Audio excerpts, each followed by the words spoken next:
பயப்படாதே, சந்தேகப்படாதே, நம்பிக்கையோடு முன்னேறு. இதை 5 முக்கிய வரிகள். 1. பயம் உன்னை நிறுத்தும்.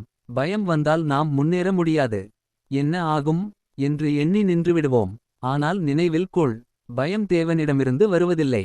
நீ ஒரு படி எடுத்தால் தேவன் 10 படி உன்னோடு வருவார். 2. சந்தேகம் ஆசீர்வாதத்தை தடுக்கிறது. சந்தேகம் வந்தால் நம்பிக்கை உடைந்து போகும். இது நடக்குமா என்று கேட்கும் மனம் தேவன் செய்கிற காரியத்தையும் தாமதப்படுத்தும். நம்பிக்கை இருந்தால் கதவுகள் திறக்கும். 3. நம்பிக்கை உனக்கு சக்தி தரும். நம்பிக்கை இருந்தால் சூழ்நிலை எப்படி இருந்தாலும் நீ நிலைத்து நிற்க முடியும். இது உன் உள்ளத்தில் ஒரு தைரியம் உருவாக்கும். நான் தனியாக இல்லை என்ற உணர்வு உன்னை உயர்த்தும். 4. முன்னேறுவது தான் விசுவாசத்தின் அடையாளம். நம்பிக்கை வைத்திருக்கிறாய் என்றால் நீ முன்னேற வேண்டும். காத்திருக்க மட்டும் அல்ல, செயல் எடுக்க வேண்டும். சிறிய ஒரு முயற்சி கூட பெரிய மாற்றத்தை கொண்டு வரும். 5. தேவன் உன்னோடு இருக்கிறார். நீ ஒருவனாக போராடவில்லை. நீ எடுத்து வைக்கும் ஒவ்வொரு அடியிலும் தேவன் உன்னோடு இருக்கிறார். அதனால் தான் அவர் சொல்கிறார், பயப்படாதே, நான் உன்னோடு இருக்கிறேன். முடிவு: பயம் விடு, சந்தேகம் விட்டுவிடு, நம்பிக்கையை பிடி, முன்னேறு. வெற்றி உன்னதே.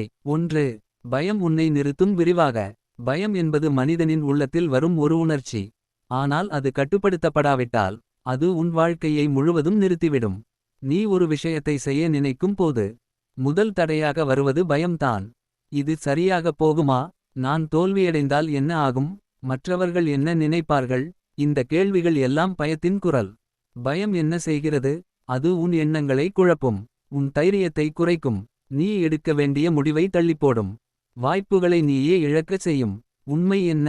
நீ பயப்படுகிற விஷயங்களில் அனைத்தும் உண்மையில் நடக்காது. பயம் பெரும்பாலும் கற்பனை செய்த பிரச்சனை. ஒரு உதாரணம்: ஒரு கதவு முன் நீ நிற்கிறாய் என்று நினை.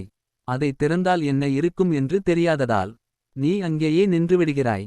ஆனால் அந்த கதவின் பின்னால் உன் ஆசீர்வாதம் இருக்கலாம். எப்படி வெல்லலாம்? பயம் வந்தாலும் நின்றுவிடாதே. சிறிய ஒரு படி எடு. உன் மனதில் நல்ல வார்த்தைகளை பேசு. நான் முடியும் என்று உன்னையே உற்சாகப்படுத்து. ஆன்மீக உண்மை: தேவன் உனக்கு பயத்தை அல்ல, தைரியமும் வல்லமையும் கொடுத்துள்ளார். நினைவில் கொள், பயம் வந்தது தவறு இல்லை. ஆனால் பயத்தால் நின்றுவிடுவது தான் தவறு. பயத்தை தாண்டி முன்னேறினால் அங்கேயே உன் வெற்றி காத்திருக்கிறது. 2. சந்தேகம் ஆசீர்வாதத்தை தடுக்கிறது. சந்தேகம் என்பது நம்பிக்கையின் எதிரி. நம்பிக்கை உள்ள இடத்தில் ஆசீர்வாதம் வளர்கிறது. ஆனால் சந்தேகம் வந்தால் அந்த ஆசீர்வாதம் தாமதமாகும். சந்தேகம் எப்படி தொடங்குகிறது? நீ ஜெபிக்கிறாய், நம்புகிறாய். ஆனால் சில நாட்கள் கழித்து, இது உண்மையிலேயே நடக்குமா? என்னால் கிடைக்குமா என்று உள்ளத்தில் ஒரு சிறிய குரல் கேட்கும். அது தான் சந்தேகம். சந்தேகம் என்ன செய்கிறது? உன் நம்பிக்கையை மெதுவாக பலவீனப்படுத்தும்.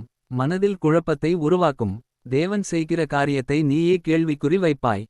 காத்திருப்பதை கடினமாக மாற்றும். உண்மை என்ன? தேவன் தாமதிப்பார், ஆனால் மறக்க மாட்டார். நீ கேட்கும் ஆசீர்வாதம் சரியான நேரத்தில் தான் வரும். சந்தேகம் வந்தால் நீ தேவனின் திட்டத்தை சந்தேகப்படுகிறாய் என்பதற்குச் சமம். ஒரு உதாரணம்: நீ ஒரு விதையை நட்டாய் என்று நினை. அதை தினமும் தோண்டி பார்த்தால் அது வளரும் தானா? இல்லை. அதை நம்பிக்கையோடு காத்திருந்தால் தான் அது மரமாகும். அதே போல உன் ஜெபங்களும் நம்பிக்கையோடு காத்திருக்க வேண்டும். எப்படி வெல்லலாம்? நல்ல வார்த்தைகளை உன் மனதில் நிரப்பு. பழைய ஆசீர்வாதங்களை நினைவு கூர். தேவன் செய்கிறார் என்று உறுதியாகச் சொல். எதிர்மறை எண்ணங்களை நிராகரி. ஆன்மீக உண்மை: சிறிய நம்பிக்கை கூட பெரிய அதிசயத்தை செய்யும்.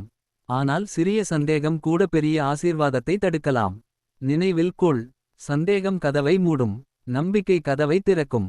நம்பிக்கை வைத்திரு, உன் ஆசீர்வாதம் நிச்சயம் உன்னை அடையும். 3.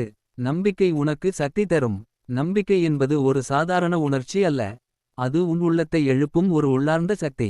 சூழ்நிலைகள் பலவீனப்படுத்தினாலும் நம்பிக்கை இருந்தால் நீ உடையாமல் நிற்க முடியும். நம்பிக்கை என்ன செய்கிறது? உன் மனதை உறுதியாக வைத்திருக்கிறது. பயத்தையும் கவலையையும் குறைக்கிறது. நான் முடியும் என்ற தைரியத்தை உருவாக்குகிறது. தோல்வியிலிருந்து மீண்டும் எழுந்து நிற்க உதவுகிறது. வாழ்க்கையில் எப்படி தெரியும்? இருட்டாக இருக்கும் நேரத்தில் கூட ஒளி வரும் என்று நம்புவது தான் நம்பிக்கை. எல்லாம் எதிராக இருந்தாலும் இது மாறும் என்று நின்று கொண்டிருப்பது தான் நம்பிக்கை. ஒரு உதாரணம்: புயல் வந்தாலும் ஒரு மரம் விழாமல் நிற்கிறது. ஏன் தெரியுமா? அதன் வேர் ஆழமாக இருக்கிறது. அதே போல உன் நம்பிக்கை ஆழமாக இருந்தால் எந்த பிரச்சனையும் உன்னை வீழ்க்க முடியாது. நம்பிக்கை உனக்கு தரும் சக்தி: உள்ளார்ந்த அமைதி, பீஸ். துணிவு கரஜ். தொடர்ந்து முயற்சி செய்யும் மனம்.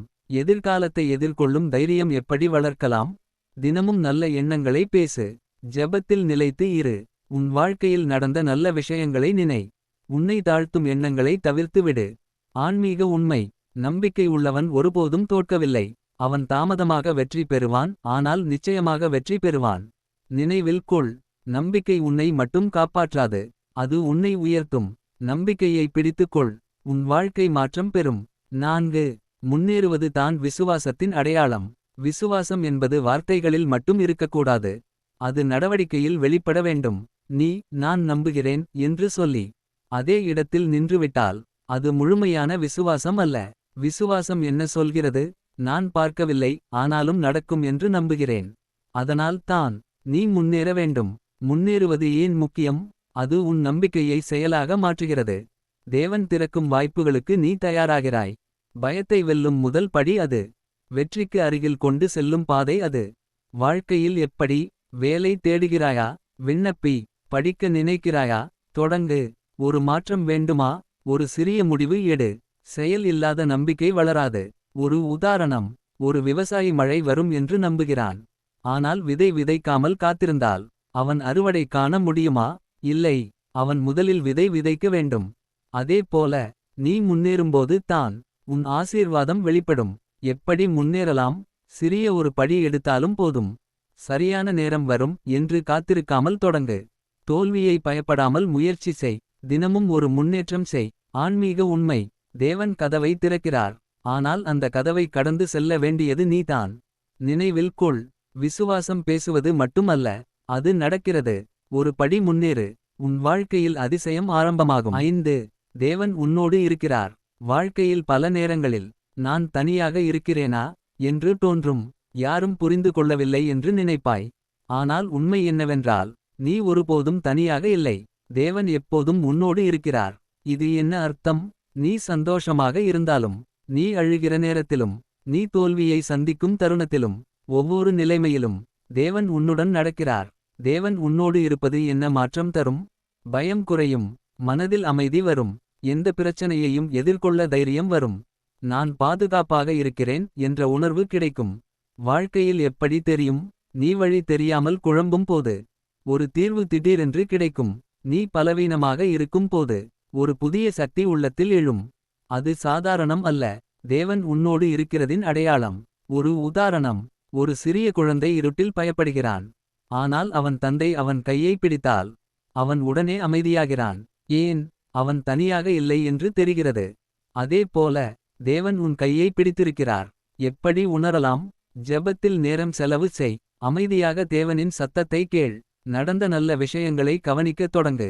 நன்றி கூறும் மனதை வளர்த்துக்கொள். ஆன்மீக உண்மை. தேவன் தூரத்தில் இருந்து பார்க்கும் ஒருவர் அல்ல. அவர் உன் வாழ்க்கையில் செயலில் இருக்கிறார். நினைவில் கொள். நீ தனியாக போராடவில்லை. நீ விழும்போது கூட உன்னை எழுப்ப யாரோ இருக்கிறார். அவர்தான் தேவன். எப்போதும் உன்னோடு இருப்பவர்.